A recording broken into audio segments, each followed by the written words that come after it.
En Venezuela, desde las puertas de la cárcel de El Helicoide, los familiares de los presos políticos exigieron al presidente de la ilegítima Asamblea Nacional Madurista, Jorge Rodríguez, la excarcelación inmediata de todos. Le piden además que cumpla con su palabra. Han pasado 15 días desde el anuncio y son muy pocos los excarcelados. Según el Foro Penal, solo 143 de los que tienen registrados, mientras que el régimen asegura que ha liberado a más de 400.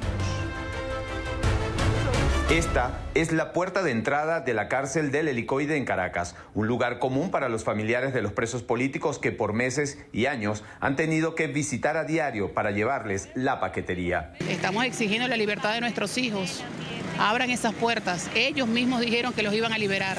Hoy se apostaron allí para exigir que esa puerta se convierta en la salida de todos. Adriana Abreu es la esposa del preso político Guillermo López, dirigente de 20 Venezuela. Asegura que su familia ha quedado rota. Guillermo se ha perdido la vida de nuestro hijo, que apenas tiene 4 años.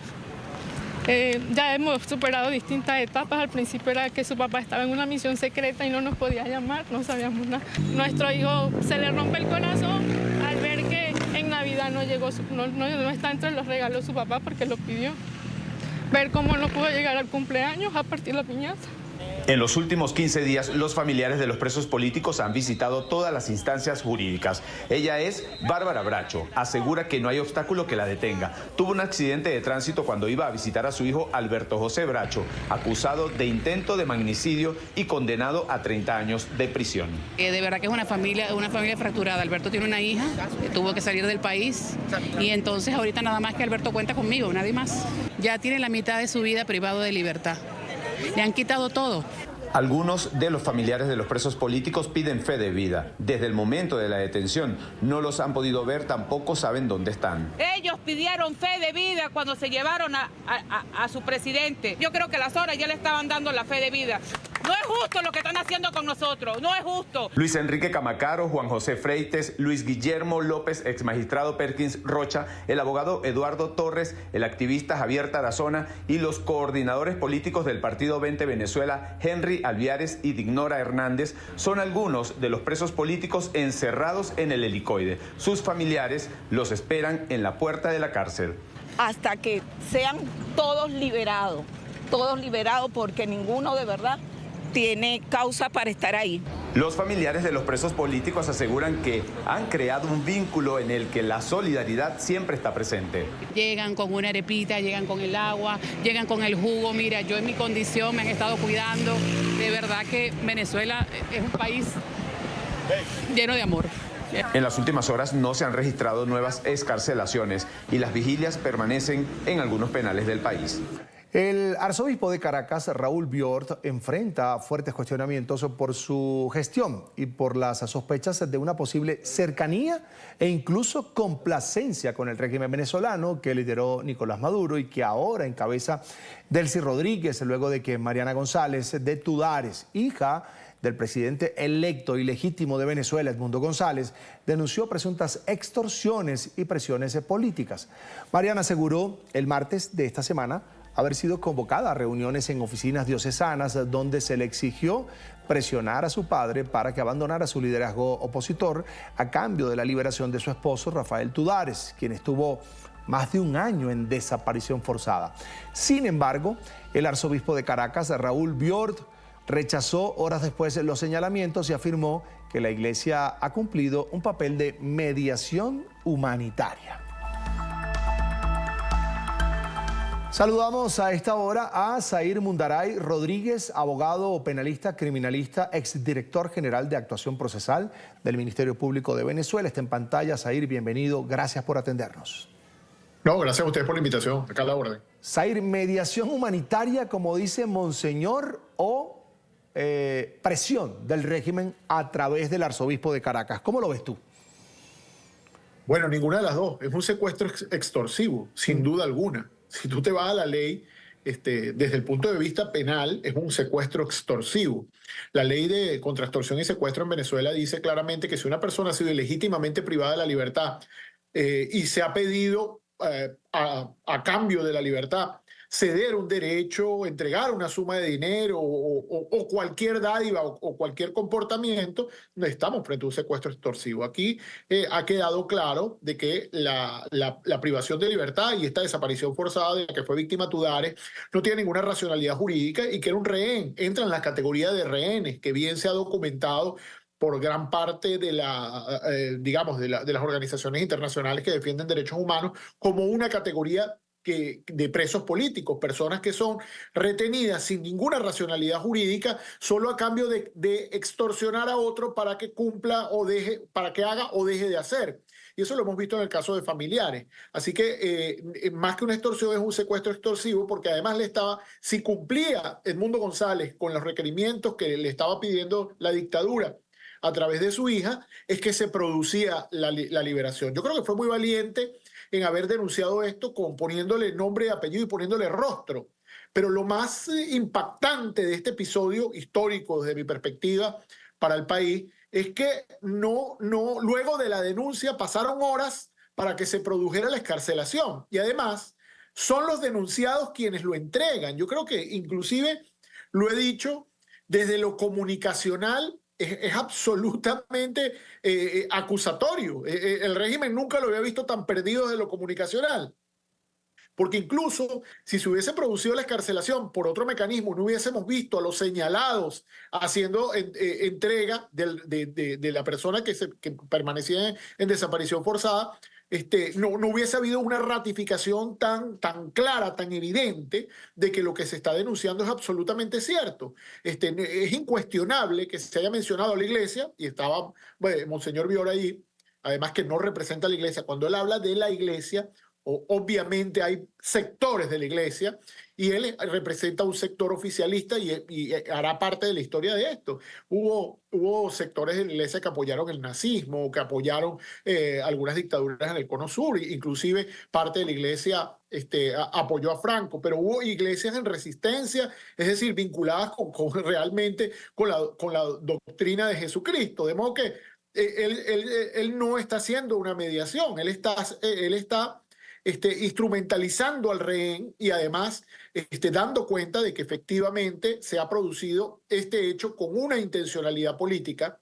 Yo creo que de toda la fotografía, el único que probablemente pudiéramos hablar de buenos oficios es el embajador de Suiza, que lo que hizo fue probablemente nada más prestar la sede, y si eso es para lograr la excarcelación de alguien, además de que tiene unas inmunidades por la Convención de Viena, y siendo Suiza un país que ha mediado en infinidad de conflictos por su posición neutral, yo creo que podríamos sacarlo de la ecuación. Pero todos los demás que aparecen en esa foto representan a un poder que está aliado con el régimen. Inclusive Indira Urbaneja, para mí, bueno, claramente la representante de Diosdado Cabello en esa ecuación. Está Cusano, que, bueno, ha sido muy cercano al régimen y además, de alguna manera, hace parte de esa élite empresarial que es de los pocos que pueden persistir o subsistir a la catástrofe económica. De modo que está muy claro. Y yo creo que hay una ratificación muy clara de que esta familia ha sido víctima de un gran crimen de Estado, y además le han colocado unas restricciones que son absolutamente anómalas. Hoy lo decía el doctor Joel García en un tuit que desde mi perspectiva es memorable. Dice, bueno, ¿cómo es que te prohíben hablar de tu propio caso, de tu propia vida? Eso es digamos, la violación de un derecho humano fundamental. Tú me puedes restringir algunas libertades, y el derecho penal está sobre todo vinculado con la libertad de deambular, puedes obligar a que me presente al tribunal para tener garantías, seguridad de que no me voy a sustraer. Pero ¿por qué tengo impedido hablar de lo que he padecido bajo la vigencia de toda esta episodio criminal que sin duda alguna lo es? Es absolutamente inconstitucional. Además de que lo ha excarcelado la juez que le condenó. Y hay algo que parece técnico, pero es importante, que es que él tiene encima una condena. Él está en una situación mucho más peligrosa que otros excarcelados, porque otros excarcelados, solo muy pocos tienen condena, la mayoría está en proceso. De modo que el proceso todavía no le tiene un señalamiento como culpable, pero en su caso le han declarado responsable penalmente, de modo que esta condena puede volver a ejecutarse en cualquier momento. Así que está en una situación de muchísima peligrosidad y muchísima vulnerabilidad, porque el régimen puede prácticamente hacer lo que sea y creo que hay que valorar la valentía, la fortaleza que tuvo esa familia de denunciar, estando dentro de Venezuela y sabiendo los círculos de poder que participaron en este secuestro extorsivo. Como tú bien lo dices, queda vinculado al proceso Tudares y pareciera, a mí me da la impresión de que es una carta que se están guardando bajo la manga. Ahora, antes de avanzar con más de lo jurídico, Zair, quiero que escuchemos al cardenal Baltasar Porras, es el arzobispo emérito de Caracas, exigió la liberación inmediata de todos los presos políticos en Venezuela y lamentó que durante años una parte de la sociedad haya normalizado el sufrimiento ajeno y la persecución por motivos políticos. Asimismo, y aquí vengo con lo que tú conecta con lo que tú decías, la iglesia cómplice, en este caso del régimen de Venezuela, un llamado a la autocrítica dentro de la iglesia al advertir que el mal, los errores y el pecado también pueden estar presentes en el seno de la institución eclesiástica. Lo escuchamos y seguimos con Zair. También pues hoy en día tantas cosas que se nos presentan y descubrir lo que a veces no queremos ver. También el mal y los errores y el pecado puede estar en la iglesia, en cada uno de nosotros, como bautizados, como obispos, o cardenales o papas. Bueno, y eso no es para rasgarnos las vestiduras, sino para sacar de lo que significa el dolor y el rechazo de tantas cosas que pasan a nuestro alrededor. Zair, definitivamente con lo que dice el señor aquí, que es el cardenal emérito de Caracas, el arzobispo emérito de Caracas, una persona reconocida que siempre ha estado de un lado de la historia sobre lo que puede estar pasando en la iglesia, yo creo que ya hay que ponerle una X a este señor Bior. Absolutamente. Baltasar Porras ha sido un referente ético, no solo de la perspectiva religiosa, ha sido un referente ético para los venezolanos. Fíjate que ni siquiera ha tomado partida en lo político, sino ha hablado siempre de valores que son absolutamente fundamentales y que son los que la iglesia debe defender. La libertad pública, la libertad de expresión, las libertades ciudadanas, la democracia, el derecho a elegir y ser elegido. Es decir, aquello que hace parte del mundo occidental y que los venezolanos hemos atesorado por tanto tiempo. Valga hoy un mensaje en su cuenta X que ponía Enrique Aristigueta Granco, que es el único que queda vivo de la transición de la democracia del 58, y decía que el régimen ha hecho todo lo posible por acabar con el espíritu democrático y libertario de los venezolanos y haciendo todo lo posible no ha podido. Y Monseñor Baltasar Porras es el ejemplo de eso y además hace una advertencia que es fundamental. Y es esa capacidad que ha tenido este régimen vinculado con la criminalidad organizada transnacional de penetrar todas las instituciones. Y cuando hablo de todas las instituciones, no hablo de las instituciones públicas. La iglesia es una institución fundamental de mediación frente a los conflictos humanos. La iglesia es un gran poder. Y tener a la iglesia venezolana dividida entre una persona que ha servido o que le ha servido al régimen y que en su presencia, como dijo Mariana Tudares, se ha producido un secuestro extorsivo y ha ofertado, ha prestado sus espacios para que eso ocurra sin generar un cuestionamiento serio, deja mucho que desear y además nos prende las alarmas. No es el único, hay varios. Hay muchísimos incluso que se han prestado a esto y por eso también es un tema histórico que tal vez la justicia transicional y de la reescritura de este periodo histórico lo va a dejar muy claro, porque esto es abominable que quien tenga una sotana y además con todo lo que significa esto para nuestras sociedades que son esencialmente católicas, las latinoamericanas, sea copartícipe de algo tan grave como es privar de la libertad a una persona para que otra no ejerza sus derechos políticos o para que otra acabe prácticamente o suprima un movimiento político fundamental como fue el que ganó las elecciones del 28 de julio. Zair, a partir de ese término que manejas, que es un delito, el secuestro extorsivo, secuestro porque Tudares fue secuestrado y extorsivo por lo que hicieron con Mariana González, que aparentemente se hizo en oficinas diocesanas y que este señor, Monseñor Biort, permitió. Quiero que hablemos de las responsabilidades jurídicas de este señor, que seguramente no la extorsionó, sino que permitió que se diera la extorsión. Sí, bueno, una investigación profunda a futuro, desde mi perspectiva, además que es uno de los delitos más graves que tiene el ordenamiento jurídico venezolano, que parte, la comisión del hecho parte de privar a alguien ilegítimamente de su libertad. Y el tipo penal es muy claro, dice, quien prive legítimamente a alguien de la libertad, la clave es que es tanto que fue privado legítimamente de la libertad, que le atribuyeron una cantidad de delitos respecto de los cuales no tiene absolutamente ninguna vinculación, y además ahí hay una perversidad especial que se le debe a Tarek William Saab, que digamos, es una persona absolutamente despreciable desde lo jurídico, que es haberle colocado legitimación de capitales y terrorismo a una persona que ni siquiera ha fijado ni siquiera postura pública desde el punto de vista político ni ha contrariado al régimen. No se conoce ningún tema de participación política de Tudares. Por el contrario, ha sido una persona que ha resguardado bien la intimidad de su familia y de sí mismo. Así que esta detención o esta restricción de la libertad, de esta desaparición, está vinculada con su parentesco por afinidad. No tiene nada que ver con nada que él haya hecho, y eso hace que la primera parte del delito se haya cometido. Entonces, todo aquel que se haya prestado para el acto subsiguiente, que es pedir algo a cambio, y es que efectivamente se pidió algo a cambio, que es que Edmundo González renunciara a la lucha política, renunciara a decir que fue presidente electo y se prestara al juego del régimen. Eso que se pidió a cambio, todo el que se haya prestado para eso es copartícipe del delito inicial.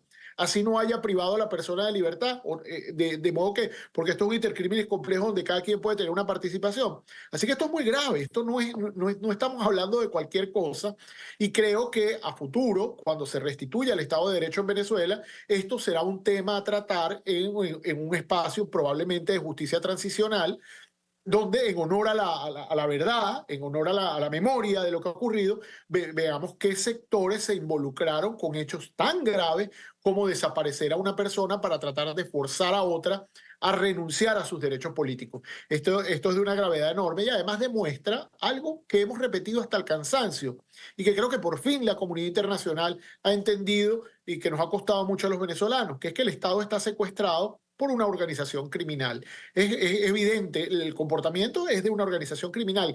¿Qué diferencia a esto? Y esto lo he dicho en varios espacios, incluso académicos. ¿Qué diferencia que tú lleves a esta persona a la cárcel para presionar a otro de lo que hace Hamas, por ejemplo, cuando se llevó personas y bajo bombardeo, y bajo violencia, y bajo todo, no soltaba a los rehenes? Y eso es lo que estamos viendo con los presos políticos el día de hoy. Hay toda una presión nacional e internacional, hay una movilidad cívica enorme y ellos siguen manteniendo a los rehenes. Es exactamente lo que hacen grupos terroristas y por eso eso refuerza que la acusación que hay en los Estados Unidos contra Maduro, Flores y todos los demás que están vinculados de actuar como terroristas, y más lo que dijo la Comisión Interamericana de actos de terrorismo de Estado, es absolutamente cierto. Y este episodio es una confirmación inequívoca de que eso ha ocurrido en esos términos. Por eso llevan la etiqueta de narcoterroristas, Zair. Quiero agradecer a Zair Mundaray Rodríguez, abogado penalista, criminalista, exdirector general de actuación procesal del Ministerio Público venezolano. Zair, un abrazo, como siempre. Gracias. Gracias a ustedes por la invitación. Siempre a la orden. Hasta pronto. En el día en que se conmemora la conquista de la democracia en Venezuela, emergen movimientos de protestas perdiendo el miedo.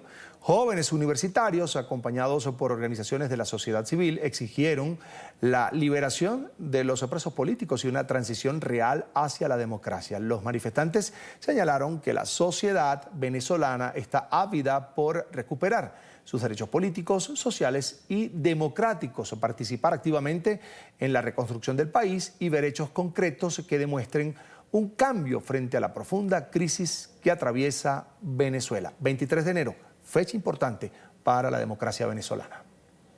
Este 23 de enero se cumplen en Venezuela 68 años del derrocamiento de la dictadura de Marcos Pérez Jiménez. En esta fecha, estudiantes universitarios, organizaciones gremiales y activistas de la sociedad civil han manifestado públicamente su llamado a la necesidad de conformar un verdadero cambio, no solo en el discurso, sino una verdadera transición a la democracia. Señalan que este elemento debe ser una prioridad y debe comenzar por la liberación absoluta y plena de los presos políticos. En este sentido, afirmamos que el nuevo momento político, basado en la reconciliación y el reencuentro, anunciado por la administración encabezada por ahora la señora Delcy Rodríguez, no será viable en tanto no sean atendidas las urgentes demandas ciudadanas.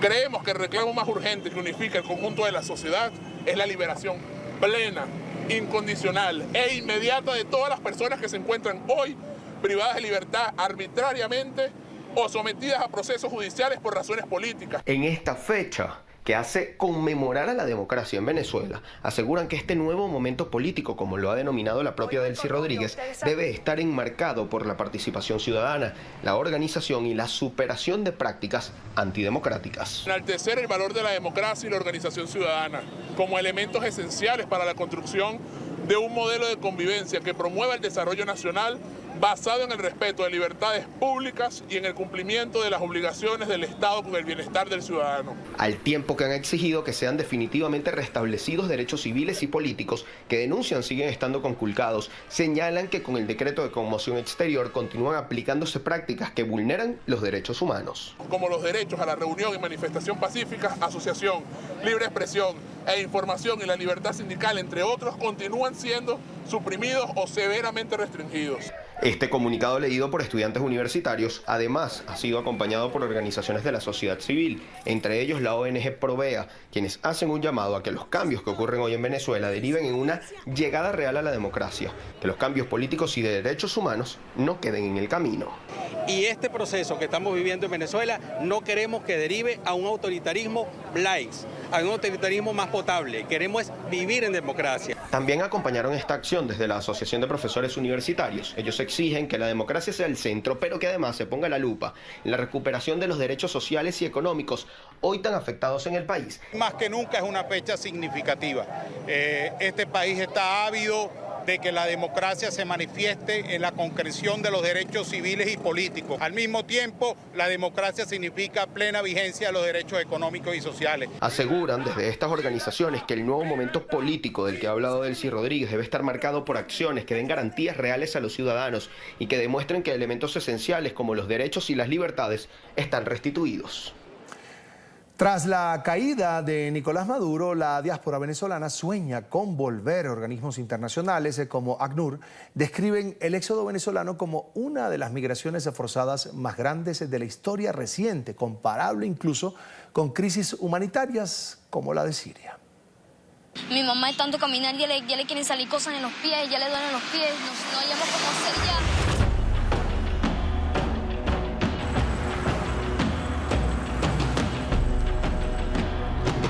La revolución bolivariana los expulsó, los botó de la Casa Tricolor. Son aproximadamente 7,9 millones de venezolanos los que han salido, o más bien huido, del país petrolero.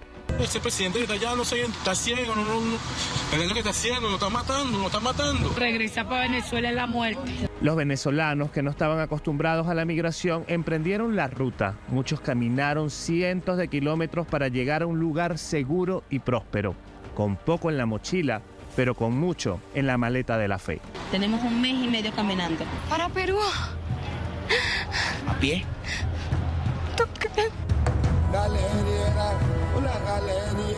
Los números de la migración son sinónimo de dolor, de separación de familias y de exilio. En Colombia, según la Agencia de la ONU para Refugiados, hay 2,8 millones de venezolanos. En Perú, 1,66 millones. En Estados Unidos son más de 900.000, según estimaciones recientes.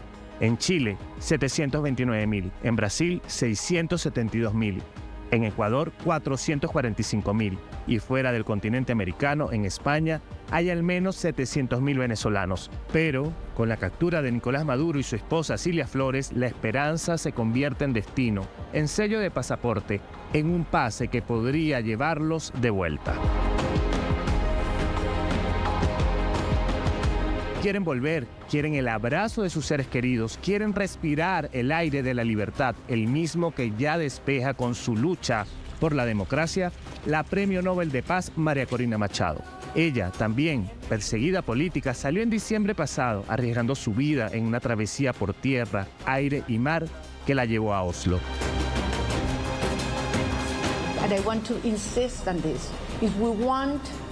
Y quiero insistir en esto, si queremos que el pueblo venezolano que se vio obligado a irse regrese a casa, y eso sucederá una vez que tengamos democracia en Venezuela, millones regresarán. La migración venezolana es desproporcionada, es alarmante y pasará a la historia por el gran número de personas que hay viviendo en el extranjero debido a la crisis humanitaria, económica y política de la nación. Extraño todo. Por ejemplo, a esta distancia extraño hasta la sardina que me comí en el almuerzo.